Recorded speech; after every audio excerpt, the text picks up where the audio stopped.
Hey guys, it's Kat and I'm back today for a video that I actually, oh, you're stretching. So a few people actually commented like late June about like doing 6-month recaps. So like, you know, top favorite products of the first 6 months of the year and whatnot. And I had done that idea a couple of years ago, but when I got a comment suggesting to do my top palettes of the last 6 months, I thought I could do that. I like talking about palettes. I review a lot of palettes, so that's what we're doing today. These are my top 5 palettes that I've been using in the last 6 months, or my favorite palettes of the last 6 months. I do want to warn you though that these aren't top palettes that have been released in the last 6 months. There are quite a few palettes in here that were actually released last year, and there's also some limited edition ones that are no longer available. But these are the ones that when I look back at my makeup that I've been enjoying using over the last 6 months or the start of this year, these are the palettes that I really have been loving. All right, so a lot of these palettes are actually quite brown toned because right now I really love brown eyeshadows. I've sort of gone through a bit of color fatigue with eyeshadows, so I am sort of getting back into using some colorful eyeshadows. But my comfort zone and what really suits me on a daily basis is just brown. So some of these are quite brown, some of them do have some color. But the one that I'm wearing today, and this was limited edition, Christmas 2018, but it's still available. It's the Sultry palette from Anastasia Beverly Hills. I historically quite like Anastasia Beverly Hills eyeshadow palettes, but this is my favorite one. And I have tried a few this year that I just didn't like too much. So I think I'm sort of going off Anastasia Beverly Hills eyeshadow palettes, but this one by far is my favorite. Like I said, it was Christmas last year, but I was in Sephora yesterday in Australia and it was still there. Weirdly enough, it was more expensive than the permanent palettes though, so those cheeky bastards are trying to milk it. But I have seen people say that they found this in the US at like TK Maxx and all that kind of stuff. So you can still find it, but it's officially been discontinued because it was limited edition. But it is a beautiful palette, and what I love about this the most is it is quite brown. Okay, yeah. It's got a pop of coral, it's got some silver and some gray, but it's very, very, very wearable, and every look I've created with this is beautiful, flattering, easy to apply. So on my eyes today, I'm wearing this brown, that brown, some of that, and some of the sort of just nude, and I think I've got some gold, some of the gold just in my inner corner. But I normally don't like grays. I find them too like harsh on me and they're not very flattering. But even these grays are beautiful because they almost have like a purple tone to them that makes them very cool toned but really, really wearable. And they work well with all these colors. I could use the gray with the gold and it looks gorgeous. So these apply really nicely, and I love every look that I've created with this, which is a shock because that doesn't often happen these days, but I love this palette. So that's definitely one of my favorites from the last 6 months. The next palette I want to talk about is just a recent discovery for me, and it's a recent release. So this has actually been released in the last 6 months, and it is the Colored Raine Safari Raine palette. I love this palette, and it did encourage me to go back and buy the majority of the Colored Raine eyeshadow palette collection because I love the formula and I particularly love the colors. I did a whole video using this. I think I did 7 looks in that video, so I will link that down below. I also did a review of the Sultry over I think 5 or 6 days. So if I have reviewed these, which most of these I have, I will link them down below. But this is a beautiful palette and the formula is so good. It's ridiculously good, and this is a more of a colorful palette, but it's such a wearable colorful palette. I love greens. I'll talk about greens more in a second, but I love these sort of murky, swampy, but vibrant greens. I love the gold. This red is stunning. The formula of these are gorgeous. I love the teal matte. I love the sort of more basic shades down the bottom. This is like a sparkly brown. They're gorgeous. You can create so many good looks with this. It's so versatile, but the formula is spot on. The only issue I think I had was sometimes the mattes were a little bit patchy to blend, so it's better to put less on and build it up, but everything else was gorgeous. So many people have bought this palette because of my review, and every feedback that I've had is people saying they love it. It is such a gorgeous, versatile palette with really, really nice formula, very bold formula. The shimmers are very, very bold. And what I'm actually planning on doing, probably not next month, but the month after, so in September, is doing a month, like a 1 month, one brand sort of concept instead of a 1 month, one palette, where I focus on documenting the looks using Coloured Raine palettes, because now I have a lot of them because I bought a lot after trying this. So this was, yeah, one of my favorite palettes for sure that was released in the last 6 months, and that really, really inspires me. All right, for a different tone, let's go Viseart. This is the Liaison palette. I love this palette. It's my second Viseart palette, but it's probably my favorite one. And it is this beautiful, cool toned palette that has these mauvey mattes.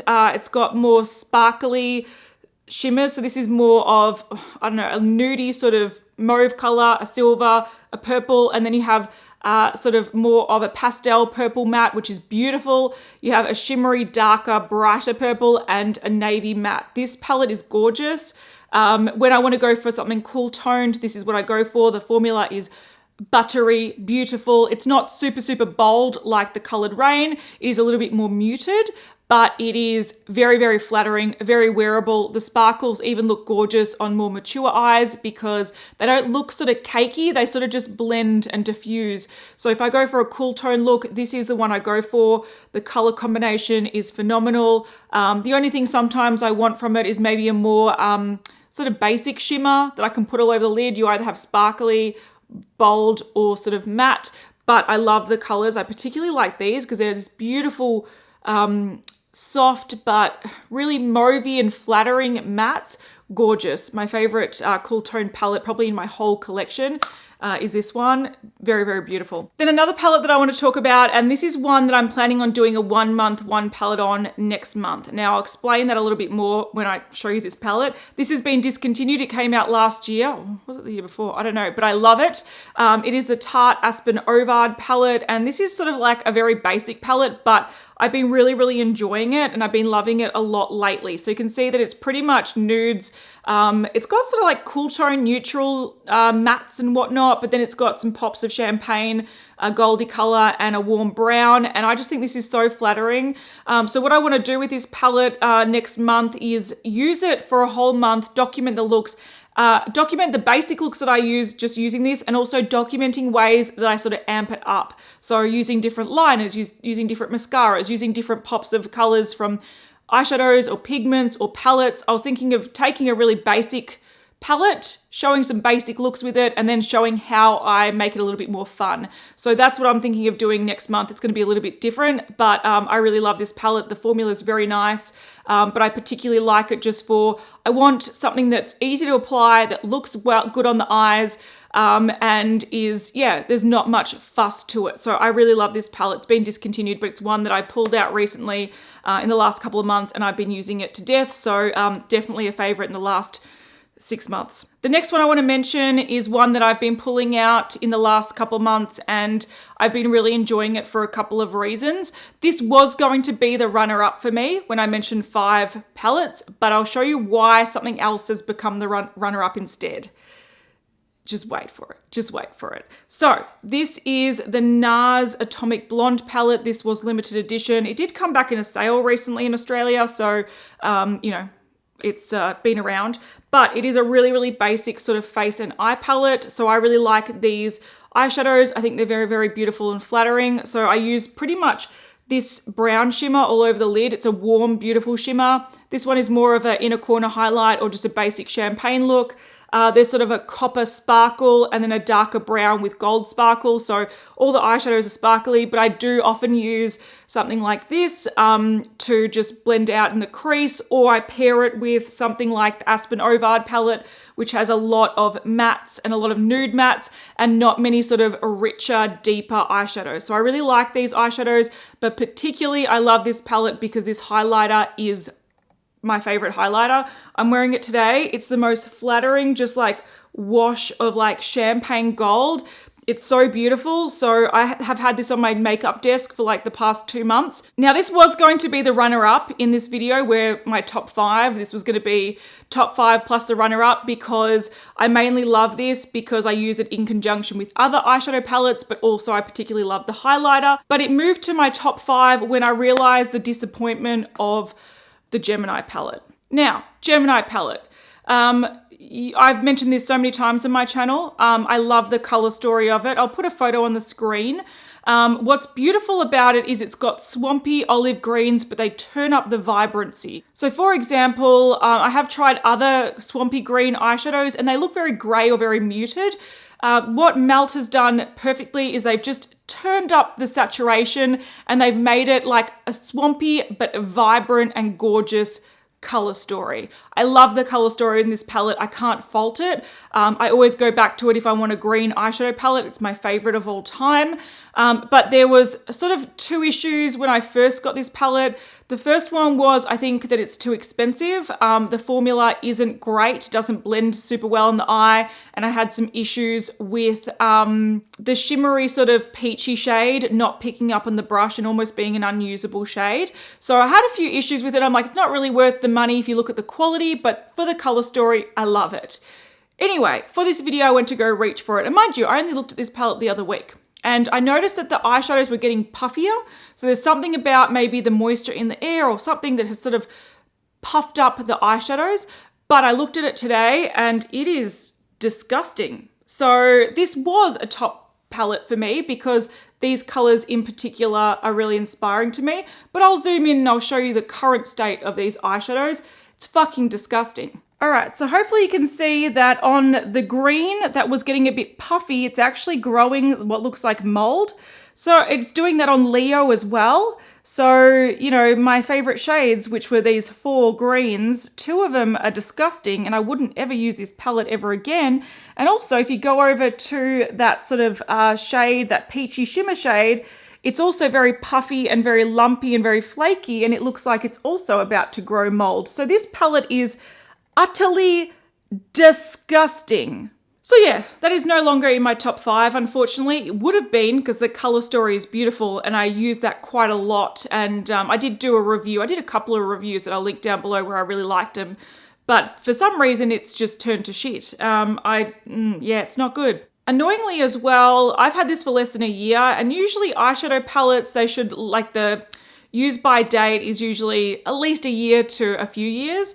I don't actually know what it is because I think it must have been on the box. It's actually not on the packaging. So I don't know if I should write into the company and say, look, this is my issue, or if they'll come back and say, actually, that has an expiry date of 6 months and it's gone off. I can't tell because it's actually not on the packaging at all. So that is disgusting. And that's a sad end to this video, but the other palettes I really love and they're holding up very well compared to that one, which is, yeah, so that took a bit of a weird turn. So those are the top 5 palettes that I've been really loving this year and that I've been using the most, plus a runner-up that, yeah, if it hadn't gone moldy, it would have been in my top 5 for sure.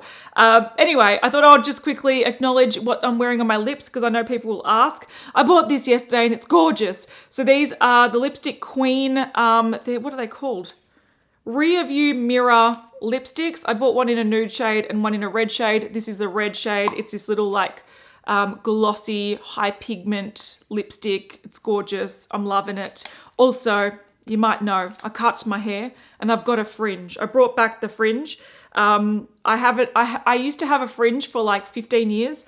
And I think I stopped wearing my hair like this back when I was in my early to maybe mid 20s. So I sort of feel like I've gone back in time 10 years, which is lovely. So yes, I've had a haircut.